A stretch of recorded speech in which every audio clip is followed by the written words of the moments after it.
Di sini saya akan membawakan materi mengenai pendidikan Indonesia di era pandemi. Di awal tahun 2020 lalu, dunia dikejutkan dengan merebaknya pandemi global coronavirus disease 2019 atau disebut dengan COVID-19 yang menjangkiti mayoritas negara di belahan dunia termasuk Indonesia.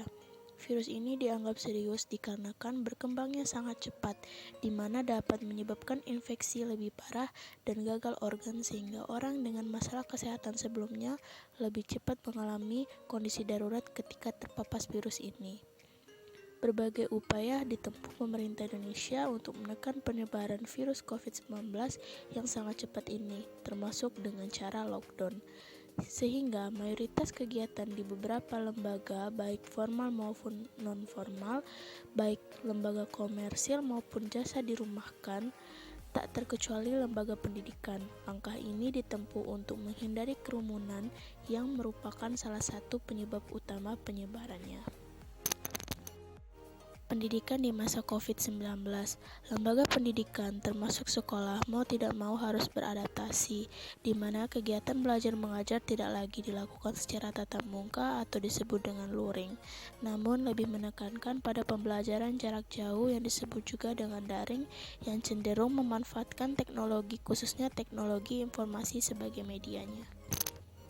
Namun, pada kenyataannya, pembelajaran daring tidak semudah membalikkan telapak tangan, karena banyak dihadapkan oleh berbagai persoalan. Adapun kekurangan pembelajaran daring, yang pertama, keterbatasan siswa dan orang tua dalam menggunakan dan mengakses media pembelajaran daring, baik berupa laptop maupun smartphone. Yang kedua, lemahnya jaringan telekomunikasi atau disebut juga dengan sinyal. Yang ketiga, yaitu pembengkakan biaya kuota. Dan ditambah lagi keluhan-keluhan orang dalam mendampingi dan mengawasi putra-putrinya dalam pembelajaran daring, karena tidak semua orang tua siswa memiliki waktu luang dan latar belakang pendidikan yang tinggi. Adapun beberapa sekolah memilih mengambil resiko dengan memilih proses pembelajaran secara luring atau dengan tatap muka, yaitu tetap menjaga protokol kesehatan secara ketat meski hanya sehari dalam seminggu ataupun 2 pekan sekali untuk mengantisipasi mereka yang kesulitan dengan sinyal maupun perangkat smartphone, terlebih mereka yang berada di daerah pedesaan maupun pegunungan, sehingga langkah penuh resiko tersebut diambil demi tanggung jawab pendidikan peserta didiknya. Pembelajaran daring menjadi tantangan bagi dunia pendidikan dengan situasi Indonesia yang memiliki ribuan pulau. Bagaimana teknologi dapat digunakan, bagaimana penyediaan akses internet pada daerah-daerah terpencil di mana barang elektronik tanpa akses internet pun masih menjadi suatu kemewahan. Ini merupakan tantangan bagi semua pihak.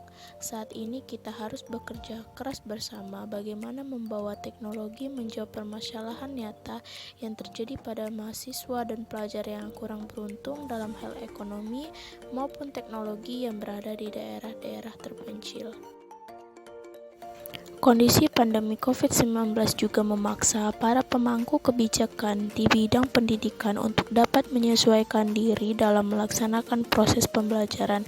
Penyesuaian ini diwujudkan melalui kebijakan Merdeka Belajar atau Kampus Merdeka yang disebut dengan MBKM, di mana mahasiswa diberikan kesempatan untuk mendapatkan pengalaman belajar yang lebih luas dan kompetensi baru melalui beberapa kegiatan pembelajaran di luar program studinya.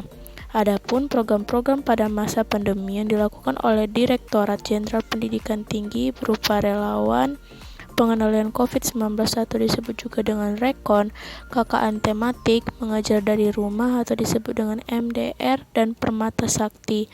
Seluruh program tersebut diikuti oleh ratusan ribu mahasiswa di seluruh Indonesia. Tantangan guru di masa COVID-19. Guru adalah sosok utama pendidikan.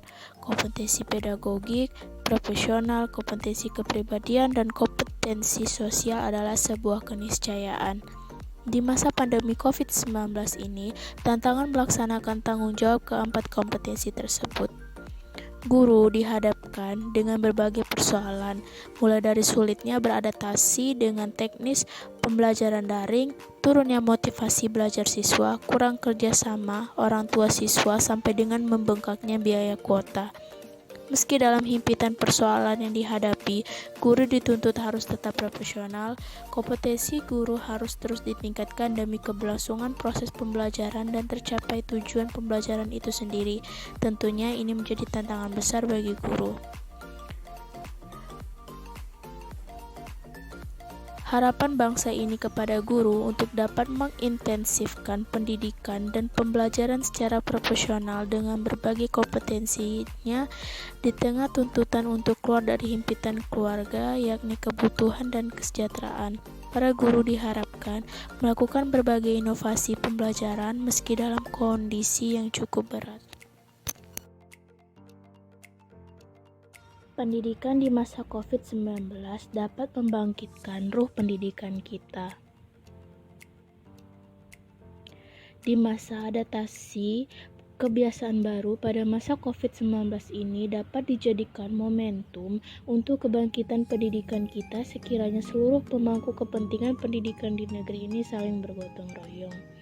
Presiden Jokowi selalu menekankan kolaborasi, gotong royong di lapangan, namun sayangnya instruksi ini masih samar-samar dalam praksisnya.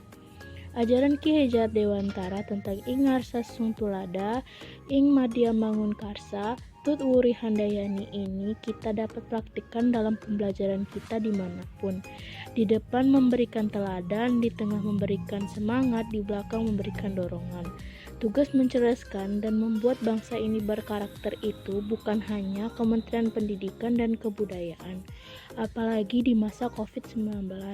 Masalah koneksi internet semestinya menjadi domain Kementerian Komunikasi dan Informasi. Lalu masalah kesehatan jelas berada di koordinasi Kementerian Kesehatan. Praktik pendidikan di era digital memerlukan inovasi dan kreasi yang terus-menerus sehingga guru maupun anak didik tidak mudah mengalami kejenuhan dan kebosanan.